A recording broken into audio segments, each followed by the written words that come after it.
iPhone 11 Pro Max មកទឹកភិនភាគអាចនិយាយថា97-98%ទៅបងណា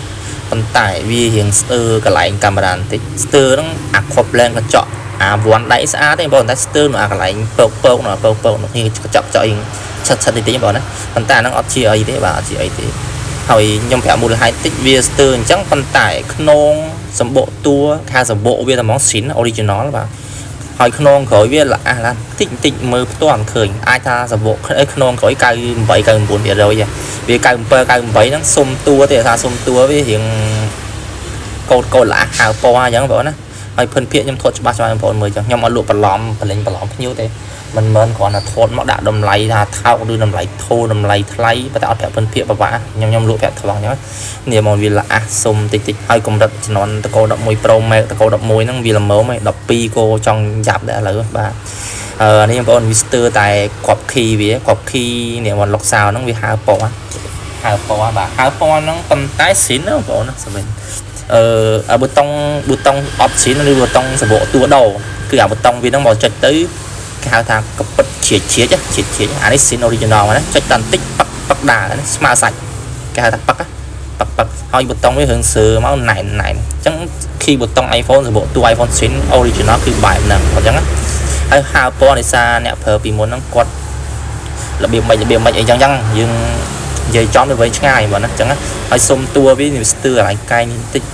រៀងឆិតល្អអញ្ចឹងហើយអត់មានទៅកពិតអីខ្លាំងក៏សម្គាល់បុកដល់ frame អេក្រង់អត់ស្អាតភ្លឹងណាមើលតួហើយគឺប៊ូតុងខាងឆ្វេងវាពណ៌អត់ហើទេហើយសើណាសើប៊ូតុងស៊ីននេះខ្ញុំចុចមកណាប៉ឹកស្អាតណា original គឺបែបហ្នឹងអញ្ចឹងបងប្អូនឲ្យប្រើប្រាស់ទូរស័ព្ទថ្ងៃហ្នឹងអាចផ្ទៀងមើលខ្លួនឯងបានថាស័ព្ទខ្លួនឯងថ្មីប៉ុណ្ណាប៊ូតុងហ្នឹងវាមានជ្រាយមានសើអត់អញ្ចឹងហើយបងប្អូនអាចផ្ទឹមទូរស័ព្ទខ្លួនឯងបានទូរស័ព្ទដៃកំពុងប្រើហ្នឹងបើសិនជាប៊ូតុងវាជ្រៀតកពិតគឺសម្បកតួដោអីបាទអាហ្នឹងសម្បកយ៉ាមកបាទខ្ញុំបញ្ជាក់ចូលទៅដល់អេក្រង់ខាងមុខវិញបាទអេក្រង់ខាងមុខវាអាចនិយាយបានថារៀងល្អកោតតិចមើលផ្ទាល់បានឃើញហ្នឹងមើលតាមអេក្រង់មើលតាមកាមេរ៉ារៀងខ្លាំងអត់ស្អីឃើញតែវាគឺវាចំនួនវាត្រូវតែមានការឆ្កូតតិចតួចប៉ុណ្ណឹងអត់ជាអ្វីទេបាទហើយកាមេរ៉ាមុខវាអត់មានចូលដីទេហើយ frame អេក្រង់មក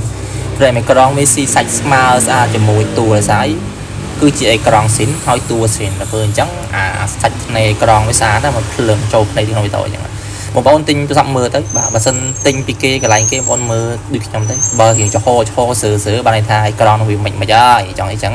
ហើយកន្លែងនេះខ្ញុំឆែកកន្លែងអេក្រង់វាបាទអេក្រង់វាអេក្រង់ស៊ីន original ទេប៉ុន្តែអេក្រង់ហ្នឹងធ្លាប់ service ធ្លាប់ដោបាទនេះ part service display Genian បាទបានន័យថាតែហ្នឹងគឺកន្លែងគេបង្ហាញថាអេក្រង់ធ្លាប់ដោបាទ Genian ហ្នឹងអាចនិយាយបានថាជាផ្នែកមួយរបស់ក្រុមហ៊ុន Apple ដែរអាចថាធ្លាប់ដោចេញពីក្រុមហ៊ុន Apple ក្រុមហ៊ុន iPhone វាមានថ្ងៃខែឆ្នាំ2021អញ្ចឹងហើយគ្រីសហ្នឹងណាកន្លែងហ្នឹងគឺជា version ថ្មីឬក៏ទូរស័ព្ទស៊េរីក្រោយវាបង្ហាញបញ្ជាក់អញ្ចឹងបាទការជំនាន់មុនអត់មានទេដោអេក្រង់ដោយអត់មានសញ្ញាអញ្ចឹងតែនេះគឺជាផ្នែកមួយនៃក្រុមហ៊ុន Apple ដែលដោគ្រឿងបន្លាស់អញ្ចឹងបានថានេះដោអេក្រង់ display ដោអេក្រង់ទៅឬក៏បើយើងនិយាយទៅស្ដាប់ទៅទៀត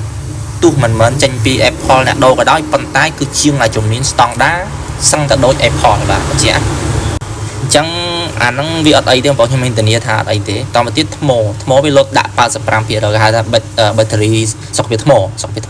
ប៉ុន្តែខ្ញុំបញ្ជាក់តិចថ្មវាទៅពិតចិត្តដើមកណ្ដាលវា 77% គេកែសុខភាពថ្មមិនមែនខ្ញុំកែទេគឺខ្ញុំទិញមកខ្ញុំឆែកមើលគឺអ្នកលក់ដើមកណ្ដាលគេកែសុខភាពថ្មកែតួរលេខដើម្បីបច្ឆោតភ្ញៀវដើម្បីបច្ឆោតអ្នកប្រើតែខ្ញុំយកមកខ្ញុំតេស្តមើលខ្ញុំឆែកមើលក្នុងកុំព្យូទ័រខ្ញុំប្រាប់ត្រង់ទៅភ្ញៀវថ្ម 77% បាទថ្ម 77% នេះគឺអត់អីគឺស្តង់ដាវាប៉ុណ្ណឹងបាទ iPhone 11តកោ11ហ្នឹងណាតកោ11 Pro Max ឯង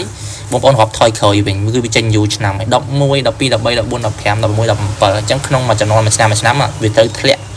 3% ទៅ 5ថាទៅ 5% ខ្ញុំមកដករាប់ថយក្រោយមកអញ្ចឹងវាខ្ទង់80ឬ70កេះហ្នឹងវាល្មមហើយថ្មធំ80ចុះក្រោមហ្នឹងវាគ្រាន់តែឲ្យសញ្ញាថា service ឬក៏ប្រុងប្រៀបឬអាចនិយាយថាថ្មល្អមកជុំល្អបង្គួរបាទ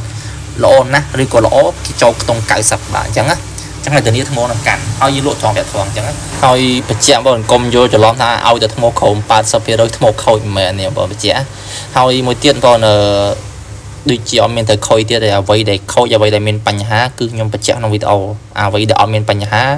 ដើមកណ្ដាលថ្មីវាមកមិនគឺអញ្ចឹងខ្ញុំអត់និយាយទេអានោះវាអត់ប្រយោជន៍ទេយើងនិយាយតែរបស់ដែលស្ទើរមិនអីមិន លក់ត្រង់ប្រាប់ត្រង់នឹងភ្ញៀវអញ្ចឹងហើយសម្រាប់ model នេះដែរ iPhone 11 Pro Max ហ្នឹង memory វា 64GB កូដអាមេរិកតម្លៃ200ស្ដើងហ្នឹងហើយអរគុណច្រើនសម្រាប់ការមើលវីដេអូនេះបាយបាយ